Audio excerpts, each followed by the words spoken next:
Bom dia, irmãos e irmãs. Estava vendo o convite aqui do jantar de casais, né? Do encontro de casais, é um encontro, né? O dia inteiro, né? Quer dizer, se o casal... É de noite, é um jantar, é uma noite. Quer dizer, se o casal não vier combinando, é quase já uma confissão, né? De roupa. Tem que vir combinando, se não vier combinando vai dar problema. Coloca a foto ali das roupas combinando, por gentileza. Tem como colocar? Não, para a gente ver de novo. Olha ali, eu pensei que era o Joe e a Thalita aqui nessa aqui, ó. Vocês não acharam parecido com eles? Eu achei. Do lado dos casais dorama aqui. Ó. Muito bom. Que precioso, né? Que precioso é poder ter oportunidades como essa de nós recebermos o amor de Deus, que é abundante. O principal motivo que nós nos reunimos é porque nós estamos dentro de uma atmosfera de amor. O reino de Deus é um reino de amor, é o que nos faz seguros. O que faz eu entrar nesse salão e me sentir seguro é porque eu sei que eu sou amado.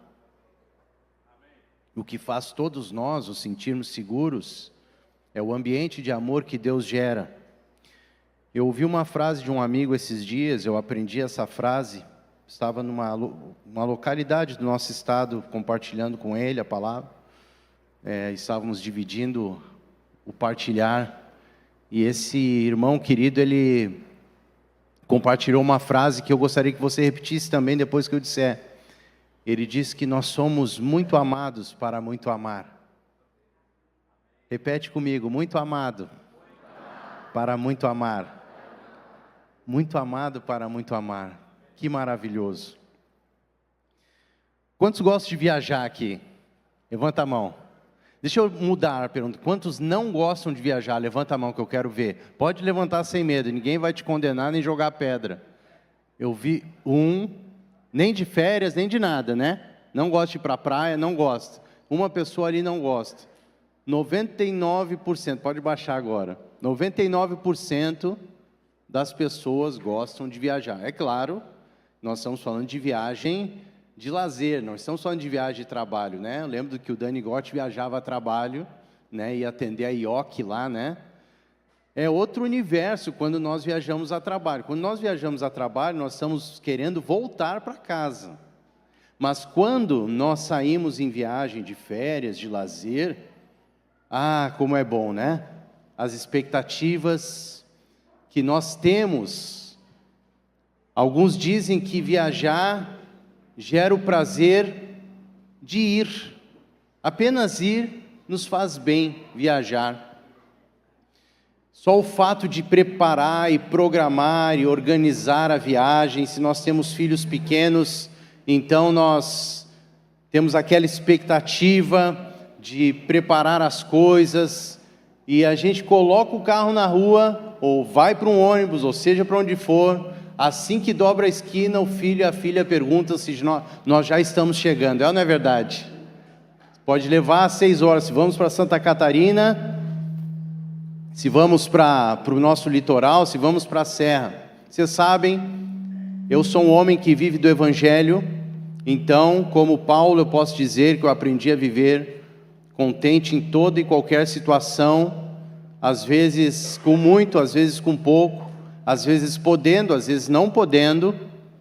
E esse ano, por exemplo, nós não pudemos sair de férias, nossa família. E estávamos um dia na Redenção, inventando moda, como nós dizemos aqui no Sul, né? Para passar os dias de férias, 2 filhas adolescentes. E aí, lá na Redenção, vocês querem trocar o microfone? Esse aqui está dando uma microfoniazinha, né? E lá na Redenção, de repente, eu recebo uma mensagem de um irmão, um empresário de uma outra cidade aí, e ele me procura e diz assim: Samir, preciso da tua ajuda. Vê se alguém de Porto Alegre aí quer comprar de mim 2 diárias para um hotel em Gramado, daquelas grandes redes, porque eu me confundi, eu comprei 2 diárias para esse hotel, porém... Obrigado.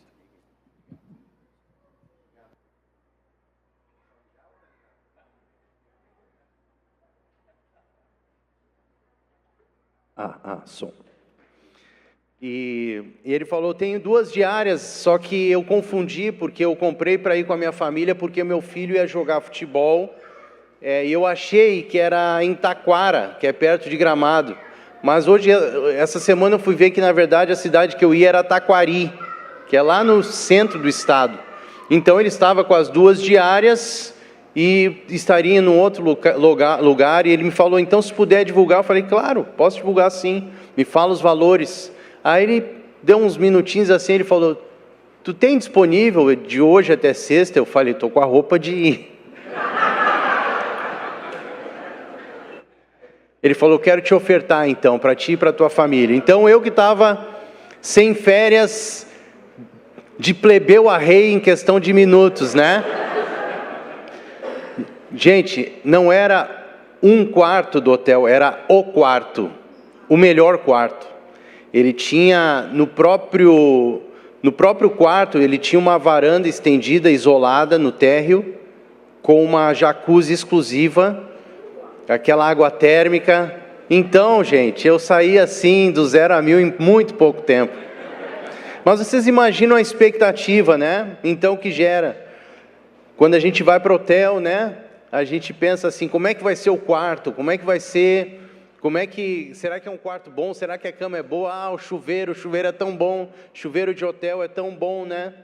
E aí a gente entra naquele quarto e dá um pulo na cama para ver se é boa mesmo, né? Se joga na cama e prepara todo aquele ambiente e desfruta o máximo. E assim é quando nós viajamos. Se alguém faz uma viagem mais distante, vai para um outro país, se programa durante um bom tempo, prepara aquilo tudo para então passar alguns dias para desfrutar das belezas que o Senhor criou desse mundo, as coisas lindas, as paisagens, experiências pessoais, intimistas, experiências em família.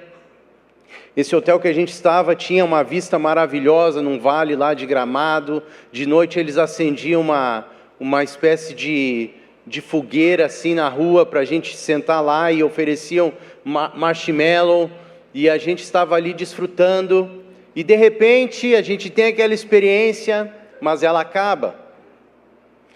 Os dias vão passando e elas vão ficando para trás e tudo que nós temos é então alguns registros que nós fazemos na memória e hoje com muitos recursos, né, que são as fotos que nós tiramos.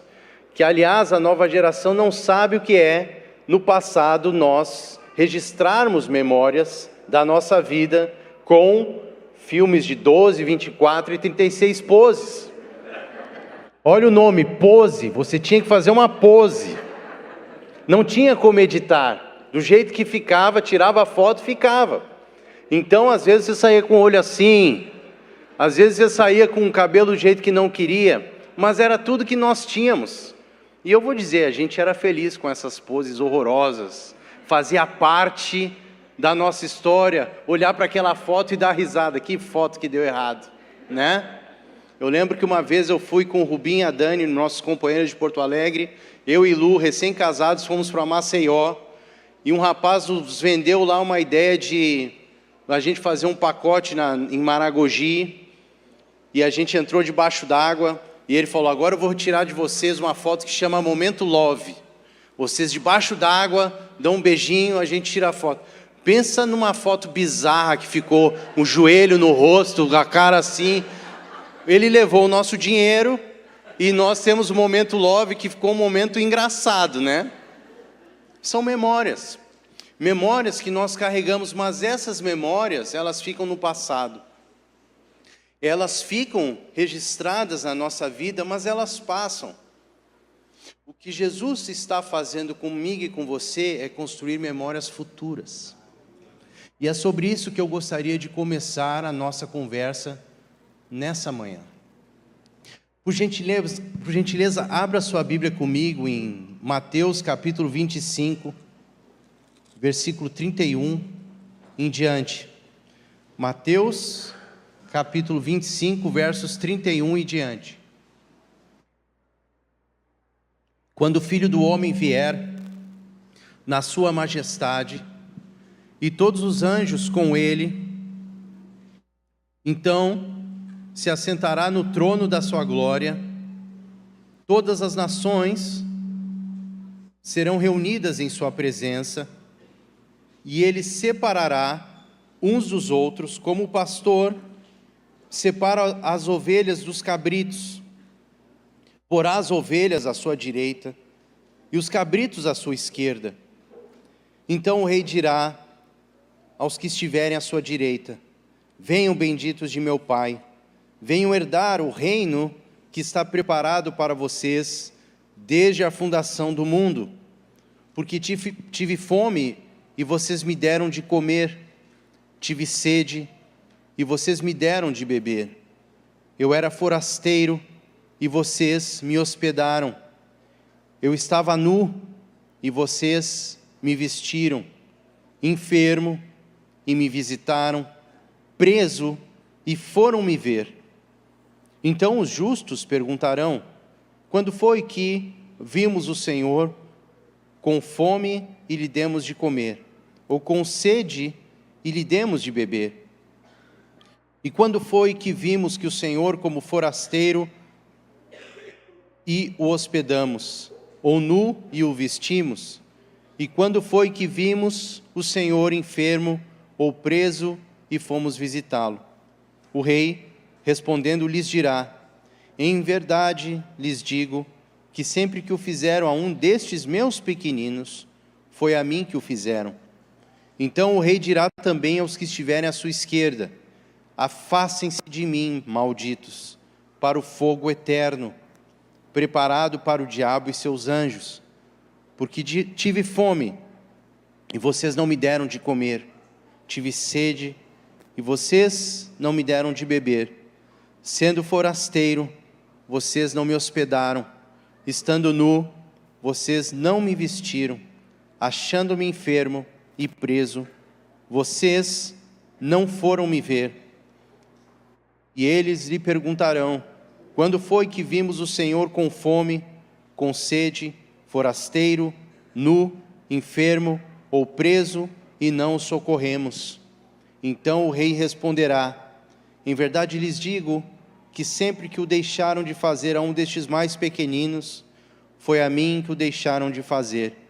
E estes irão para o castigo eterno, porém os justos irão para a vida eterna. Essa semana, domingo passado, foi quando o Leandro me abordou para termos esse tempo aqui. Imediatamente, como nós costumamos todos fazer, diante de missões do Senhor, nós perguntamos ao Senhor o que Ele quer falar.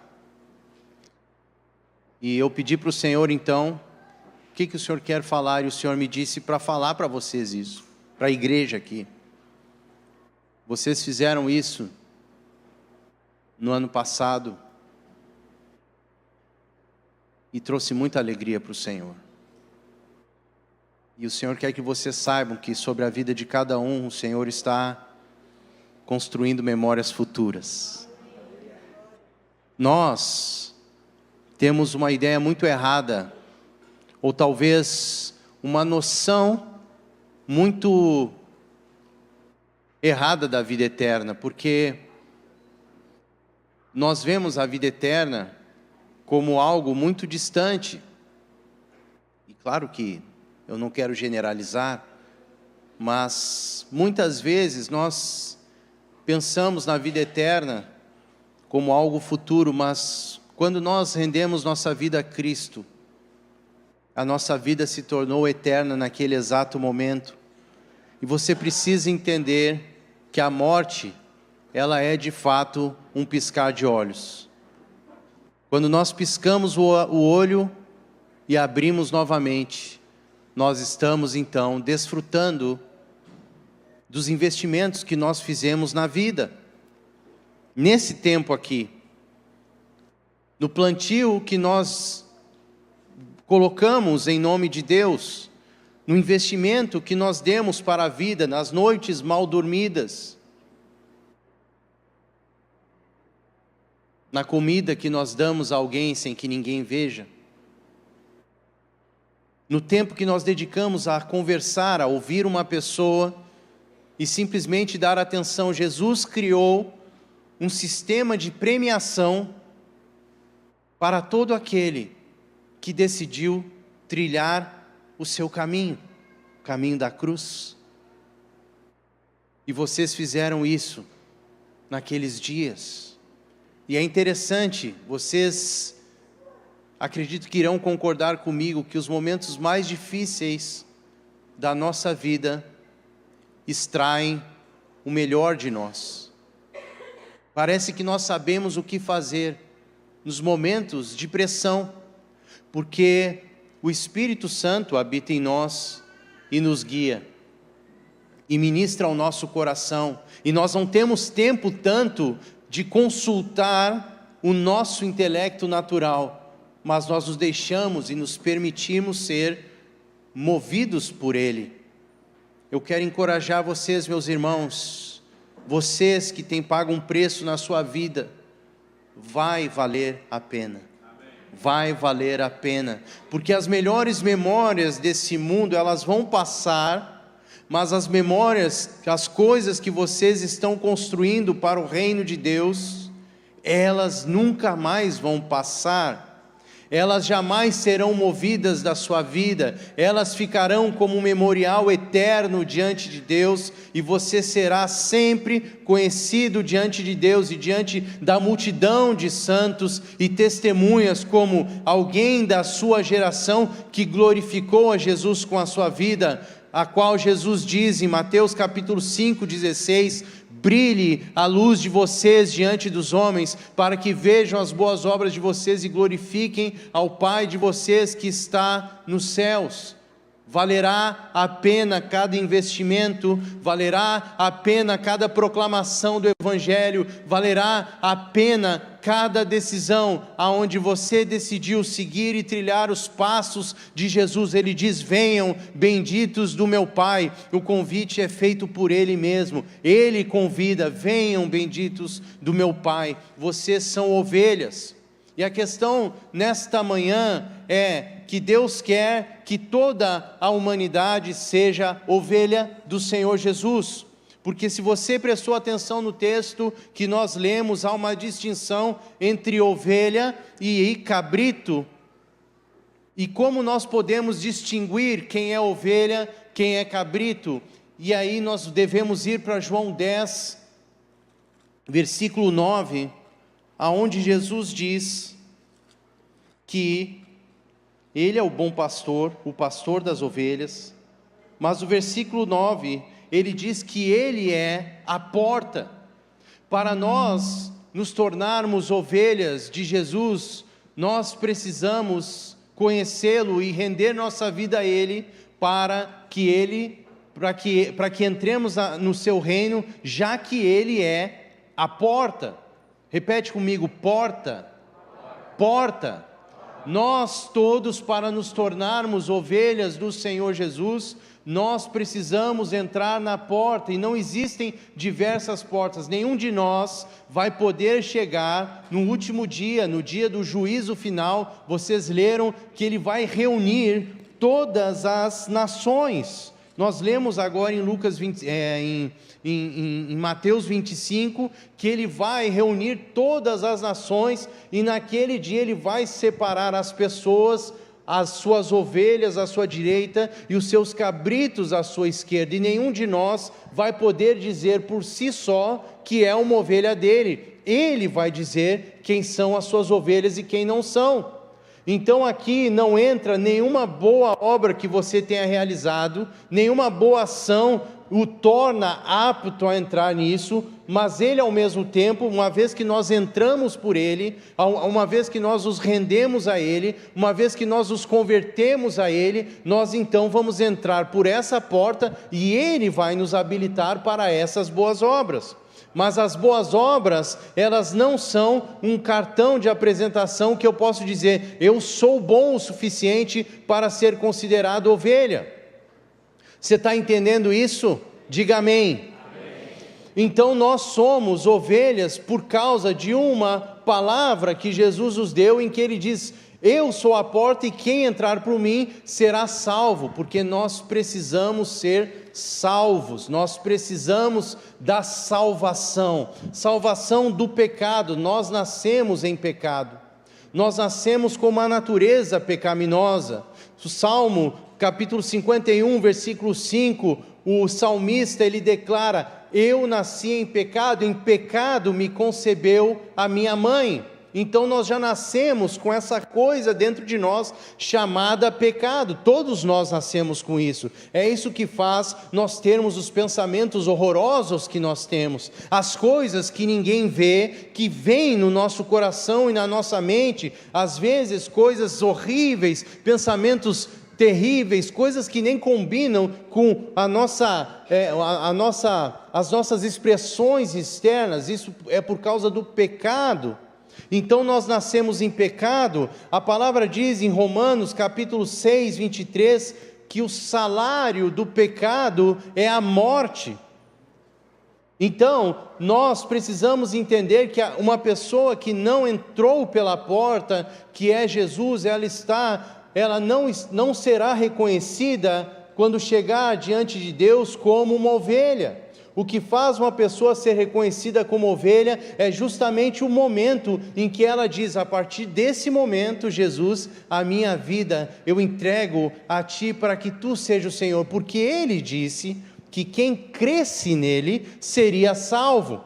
Então, eu quero dizer a todos os que estão nesse salão: não caia na mentira e na ideia e no engano de que todos os caminhos levam a Deus, ou pense que por conta das suas boas ações, as coisas positivas que você faz, você está livre, você está salvo, porque não são essas boas obras, nem qualquer coisa que a gente faça que nos salve, mas o que nos salva é Cristo Jesus, a vida dele, e ele é totalmente suficiente. Eu acabei de mencionar Romanos 6, 23, e em Romanos 6, 23 diz que o salário do pecado é a morte, mas também diz que o dom gratuito de Deus é a vida eterna por Cristo Jesus, e Jesus veio para nos dar vida eterna. Eu comecei esse encontro dizendo: muito amados para muito amar.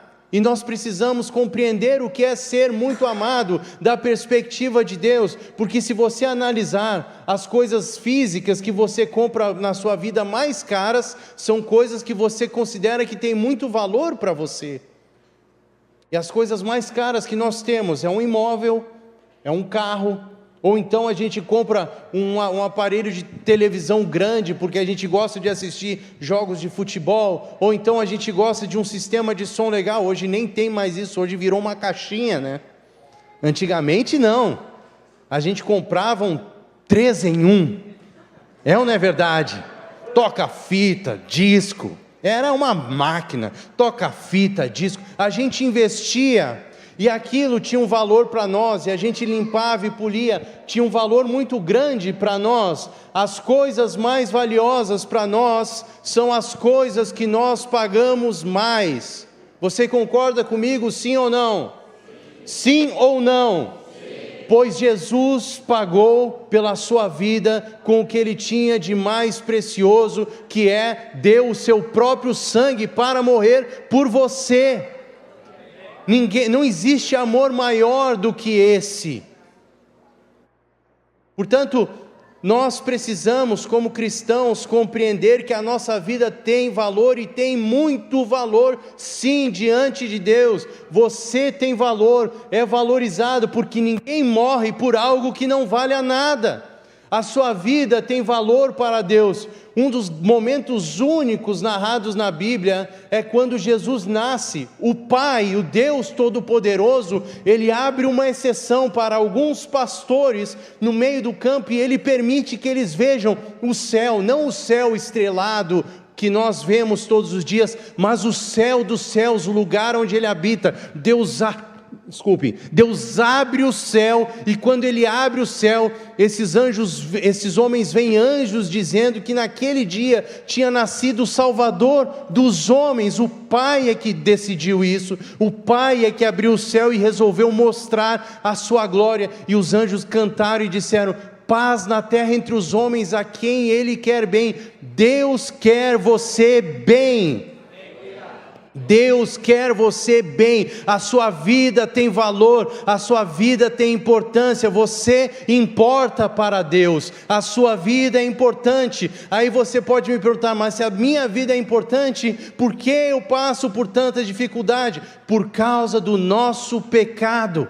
Nós sujamos a terra com pecado, por onde nós pisarmos, aonde nós andarmos em todo esse planeta, essa terra está manchada pelo pecado, e o pecado desviou a nossa vida da pureza, do amor, da bondade, daquilo de Deus que é bom, e trouxe trevas para a nossa vida. E por isso nós temos, as pessoas perguntam, se Deus é bom, por que tem tanta morte no mundo? Por que tem tanto pecado? Por que tem tanta tristeza? Por que tem tantas drogas? Agora eu pergunto para você, foi Deus que pecou? Não ouvi. Foi Deus que pecou? Foi Deus que usou drogas? Foi Deus que matou pessoas? Não.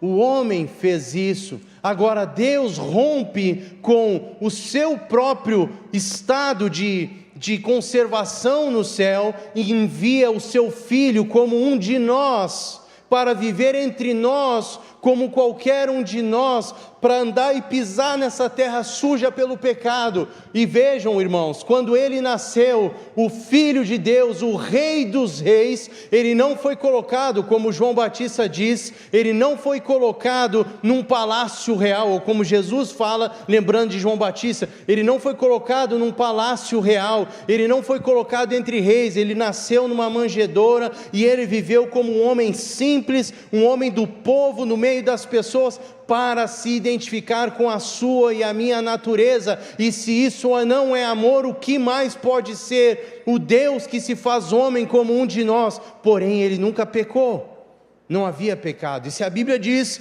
que o salário do pecado é a morte, para Jesus não havia como a morte o reter, já que ele nunca havia pecado. No entanto, ele se considera para conosco como nosso irmão mais velho, que vai nos puxando enfileirados, e ele monta então uma estratégia. Ele começa pregando o Evangelho e mostrando as boas notícias. E quais eram as boas notícias que Jesus veio pregar? Que através de mim você pode receber imediatamente uma nova vida, com perdão de pecados, com restauração da sua casa. Sim, meus amigos, porque isso é o sinal e o selo de que Jesus habita em nós, que é a presença dele que vai nos transformando de dentro para fora. Esse é o maior sinal. As pessoas perguntam, como é que vocês creem num Deus de 2000 anos atrás? É porque quem entregou sua vida a Jesus sabe o que é o poder da transformação da vida de uma pessoa.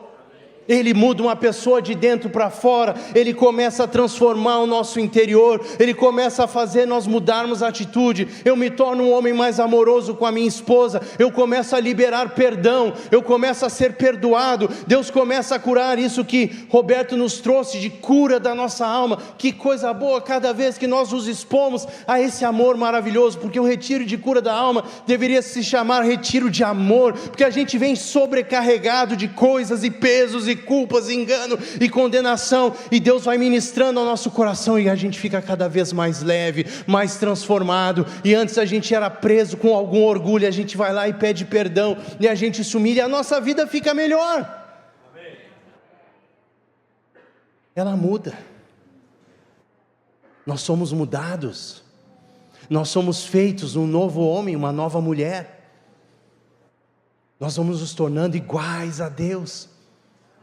Efésios 5:1 fala, sejam pois imitadores de Deus como filhos amados e andem em amor, porque agora nós somos muito amados para muito amar. Nós não somos pouco amados, nós somos muito amados, e nós somos transformados. Se nós pecamos, nós vamos a Deus e pedimos perdão, Ele nos perdoa imediatamente. Ele não deixa para o dia seguinte, Ele não avalia, Ele não procura os 24 anciãos do céu que nós cantamos hoje para perguntar, vamos fazer uma reunião, se nós vamos perdoar o Daniel, vamos ver se nós vamos o perdoar. E o que vocês acham, 24 anciãos? Olha, eu acho que merece, outro eu acho que não merece. Não, porque o Pai vê na vida de Daniel que o sacrifício de Jesus valeu a pena, o sangue de Jesus cobre ele, e Deus fala, eu justifico ele, eu perdoo ele, porque o meu filho deu o sangue dele pela vida dele.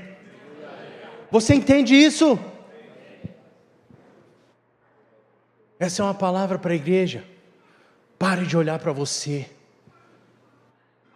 pare de olhar para si mesmo, pare de se ver como velho homem, porque você é nova criatura em Cristo Jesus, e as coisas antigas, essa natureza velha já passou. A Lu sempre me diz, não grita muito, Tiele, não conta para ela, mas eu me emociono. A emoção não muda muito, o que muda é a palavra de Deus, que essa não muda, ela é verdadeira, ela é verdade. Isso que eu estou falando, o melhor de tudo é que é verdade. Você é uma nova criatura. Deus não quer que você viva se vendo como velha criatura. Chega de ficar procurando esfregar você como barro. Você é barro. O conteúdo que está em você, que é a esperança da glória, é o óleo santo, é a presença de Deus, é o Espírito eterno que habita em você, e esse não muda. Ele fala, eu não mudo. Toda boa dádiva e todo dom perfeito descem do alto, do Pai das luzes. Tiago 1,17. Imagina o Pai das luzes, Ele tem raios de amor sobre a sua vida, raios de amor. O Pai das luzes, que nome lindo, Pai das luzes, luzes sobre a sua vida, raios de amor. Miriam Coimbra, raios, que honra te ver aqui, raios de amor, raios de sol de Deus sobre a sua vida, mas você não recebe se você não tiver fé. E isso, meu amigo, que está sendo convidado para vir aqui nesse dia, eu quero lhe dizer, você foi convidado aqui, não foi primeiramente por homens, mas você foi convidado aqui, porque desde antes da fundação do mundo, Deus havia escrito esse dia para que você viesse nesta manhã aqui, ter um encontro com Cristo e ter a sua vida transformada. E foi isso que aconteceu comigo, quando eu tinha 13 anos. Eu não nasci numa família cristã, eu não nasci numa igreja, eu até tinha preconceito com os crentes, eu até demorei para descobrir que eu era crente, depois que eu me tornei crente, que eu tinha tanto preconceito que eu não sabia que eu estava me tornando aquilo que eu tanto persegui. Com 13 anos, não sabia de nada. Mas eu lembro que eu fui convidado para um evento, para um retiro, para uma colônia de férias de uma semana, de 5 dias, que me convidaram para ir jogar bola, para tomar banho de piscina. Eu fui por esse bilhete aí. Daí eu cheguei lá. Todos os dias tinha uma ministração da palavra de Deus. E na sexta-feira fizeram um apelo. Perguntaram se queria alguém entregar a sua vida para Jesus. 2 tias minhas tinham me convidado para ir, e elas serviam nesse retiro. E eu levantei minhas mãos e eu olhei para minha tia, ela estava chorando, eu não entendi por quê. Eu não sabia, aquela mão levantada, aquele pequeno passo de fé, ia transformar a minha vida para sempre. Eu tenho 47 anos, isso foi quando eu tinha 13 anos de idade, mudou minha vida. Eu lembro que quando eu voltei para casa, minha mãe estava recebendo uma amiga, e essa amiga falou, eu já passei por isso, mas tu vai voltar atrás na tua decisão, tu vai ter outras experiências. Mas como se eu experimentei um amor que o mundo não oferece, um amor que me perdoa, um amor que me santifica, que até quando eu tropeço me levanta. Eu nunca encontrei esse amor fora. E eu confesso que dos 13 aos 21, eu pipoquei, eu ia e voltava. Eu questionava, não Deus, aquela semente nunca saiu do meu coração, mas eu procurei o amor lá fora, em outras coisas, procurei de alguma maneira ver alguma coisa aí fora, mas eu sempre era atraído para um amor. E eu lembro que com 21 anos, eu estava fora, vivendo uma vida longe de Deus, em pecado. Já estava numa fase, irmãos, pouco tempo atrás, que eu estava fumando uma carteira de cigarro por dia. Estava lá, e aí eu resolvi ir num culto, estava com uma namorada, Cheguei nesse culto lá, e eu disse, eu vou nesse culto, mas eu não vou voltar. Eu já contei essa história aqui, né? Ouve de novo. É porque vocês não prestam atenção. Eu cheguei lá, e eu disse, eu não vou voltar. Foi lá no Teatro Presidente, no Encontros de Fé, nem era Encontros de Fé ainda.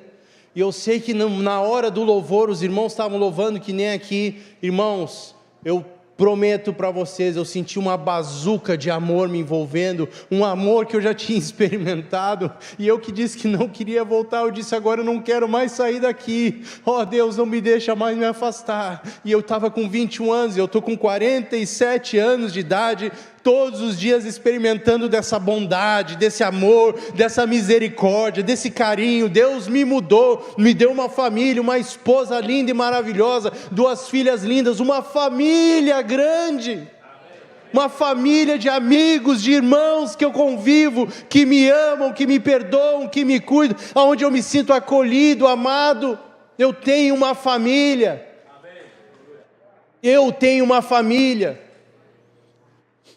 Eu vi nesses dias, quando eu estava ministrando com esse irmão, nesse local, um cântico maravilhoso, um cântico que um irmão, ele compôs ele trabalha com recuperação de prostitutas, lá no Nordeste, chama Nick Billman, e o cântico diz assim, fui adotado como filho, sou cordeiro com Jesus Cristo, e tem uma grande família,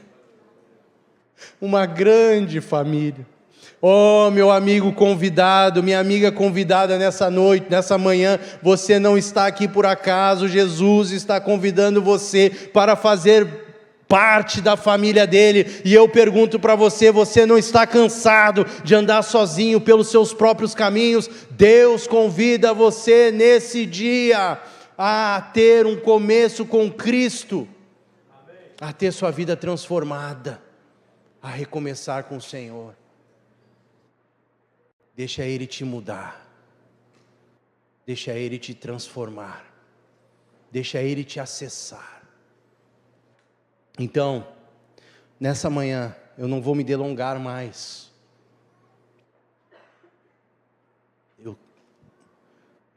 Eu vim, o Senhor falou para mim, nessa semana, tu vai falar 2 palavras em Canoas. Uma é para os meus filhos que ainda não se renderam a mim, que eu vou convidar para virem a mim. E a outra é para a igreja. E eu fiz isso em nome de Jesus nessa manhã. A palavra para a igreja é: vocês estão em Cristo, são herdeiros, co-herdeiros com Cristo, têm uma herança e não são mais o velho homem que vocês costumavam ser. Essa é a palavra de Deus para a sua vida.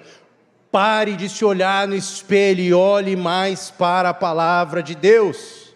Pare de se olhar no seu espelho e olhe mais para o que Ele diz quem você é.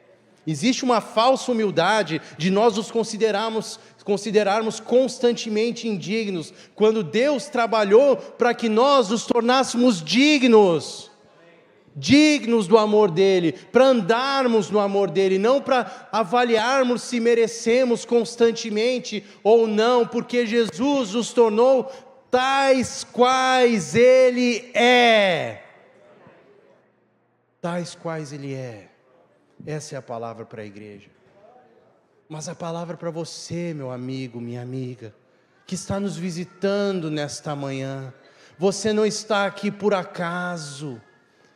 Você não está aqui porque apenas lhe convidaram. Você está aqui nessa manhã para ter um encontro real com Cristo, que é a porta. Ele diz que quem entrar por essa porta será salvo.